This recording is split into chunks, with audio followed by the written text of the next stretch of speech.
Hey, hello friends. Welcome back to Blue Pig Reviews. Today I'm going to be visiting the world of Baiju. I've been dipping into the Chinese whiskeys lately. Baiju, of course, being the sorghum whiskey made in China, which there are a lot of them, plenty of varieties, plenty of labels, plenty of styles.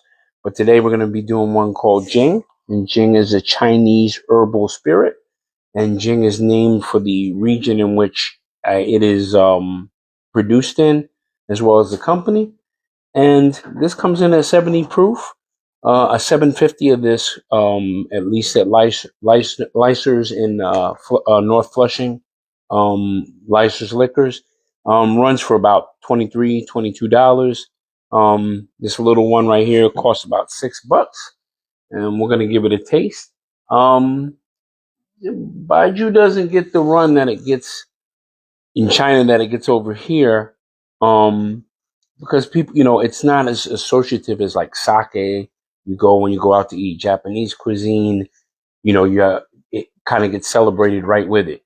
You have sushi, you have sake, um, so it doesn't necessarily get that same connotation, but and a lot of these also have a medicinal quality because they have herbs and so forth, and other things added to them to make them more like a tonic. So mainly way I've seen them, at least in bartending, is they get used as mixers or to add accents. And my goal is to kind of try some of them, get the word out there, see what it's about. And they may not be for everyone. They may not even be for me. But let's give this one a run. So Jing comes in is a sorghum whiskey. It comes in at 70 proof. Um, so it's got a little heat to it. And it's dark in color. Um, very a deep brown. It looks similar to like a dark sherry will be about it on the nose. Ooh. And the smell is interesting, at least from a lot of these baijus that sorghum. This one smells a little bit like chocolate, like licorice. There's like plum notes. You can smell ginseng and like a almost like a deep herbal tea note. It smells very healthy, like it would be almost like medicinal, but not astringent. Let's give it a taste. And it's not that clingy. It's rather basic. Not doesn't seem very viscous.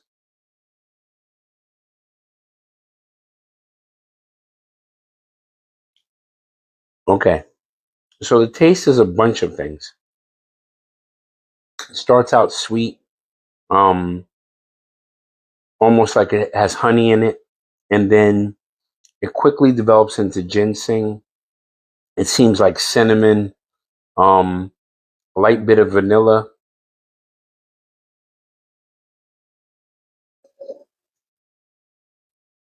hmm So yeah, honey. Um, there's a slight chocolate note, ginseng, um, like anise licorice type taste, and then there's a spice that's almost like allspice, maybe cinnamon, and it has a undertone almost like I'm drinking a or eating a. There used to be this Polish candy that was like a chocolate covered prune or like a chocolate covered plum. It has a hint of that in there. The finish is slightly on middling. Mostly it's a ginseng taste. One more. But the 70 proof, you don't feel it at all. The alcohol presence isn't that strong. It's rather pleasant. If you ever taken those little ginseng health capsules where you pop the little top off, it's like a little nip. They sell at health food stores. It has a very similar taste to that, except there's a lot more bold flavor, other flavors playing in there, that make it pretty good to sip. Who's this for? Supposedly, people drink this for vitality and health, according to the bottle. And yeah, it might be good for that. I'm assuming if they make it and it sells, that is probably more of what it's for. As far as cocktails, I could work this into a number of cocktails just for the ginseng and the spice presence. It would not be as it's sweeter than any Amaro would be, but it could probably get into some of those Amaro equations in a cocktail, especially replacing some of the sweeter ones like Montenegro or stuff like that.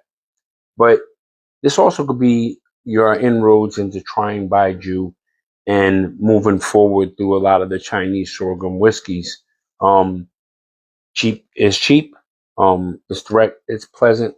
Um, the taste profile can also gear you up for ones that are more savory or more herbal. So that definitely would be for you. And it's for anybody that wants to try a new experience and delve into them. There are plenty of them at Lyser's alone. There's a number of different bottlings, labels, and brands. I'm gonna try to get through some of them all the way up to the big dog, which is Mo Tai, which is a Chinese national drink. And we'll see what we'll do. So, is it Jing? 100% Blue Pig approved. Get your vitality on, and remember, if it tastes good, then you're drinking good, and it's all good. And Jing tastes pretty good to me. Cheers, a good pouring. Go work on my vitality.